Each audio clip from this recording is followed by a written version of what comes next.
របស់ខ្ញុំលក់គឺវាមានជួបផលពិបាកគឺប្រាក់ចំណូលវាពីងទាត់ណាថ្ងៃណាកម្មករគាត់បើកលុយមានលុយច្រើនគាត់ទិញតែបើចុងខែគឺគាត់អត់សូវមានលុយម្ល៉េះហើយគាត់ខ្ញុំប្រាក់ចំណូលខ្ញុំក៏វាថយហើយពិសេសគឺនៅពេលភ្លៀងក្នុងផ្ទះវាជួបផលពិបាកកូនដូចជាកូនឈឺ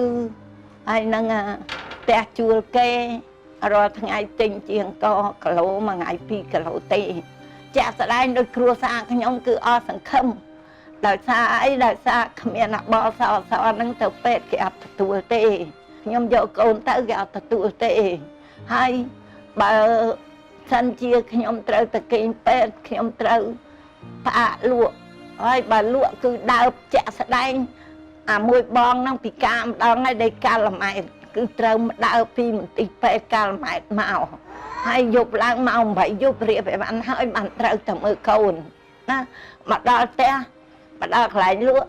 ត្រូវសម្ដាប់ធ្នាប់ចាប់ក្រែចាប់អីយកទៅដុតចោលទៀត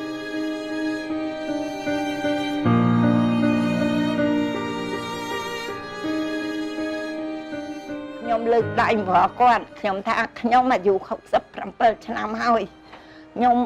សូមលក់នៅទីតាំងនេះហើយលក់នៅក្រោមកាឡាដូចពីគាត់ប្រាប់ណាដើម្បីយកលុយហ្នឹងមកដោះដូរជីវភាពកូននិងទិញថ្នាំឲ្យកូនព្រោះខ្ញុំក្រហើយក៏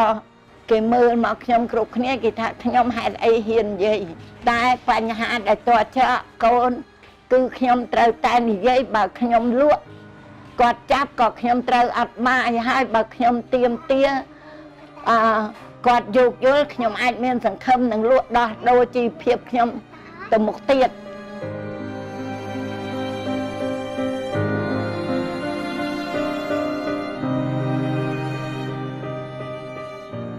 ហេតុផលដែលខ្ញុំតស៊ូ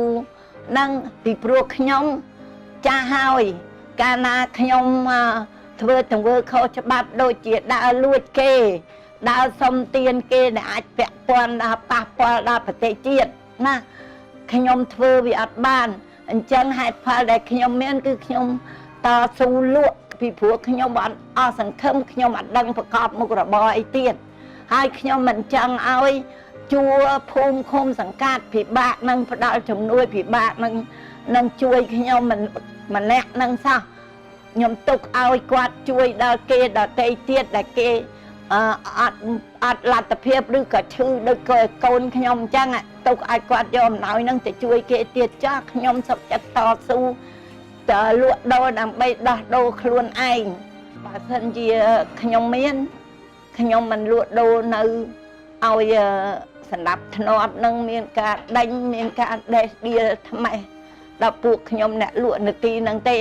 ណាតែមកពីអាជីវករហ្នឹងវាជួបនឹងភាពអត់ជាក់ស្ដែងគឺរយៈកាលប្រហែលជាជិត1ខែកន្លងមកនេះគាត់មកដេញស្រែកថាមិនឲ្យលក់ខ្ញុំចង់សនើពរឲ្យរាជរដ្ឋាភិបាល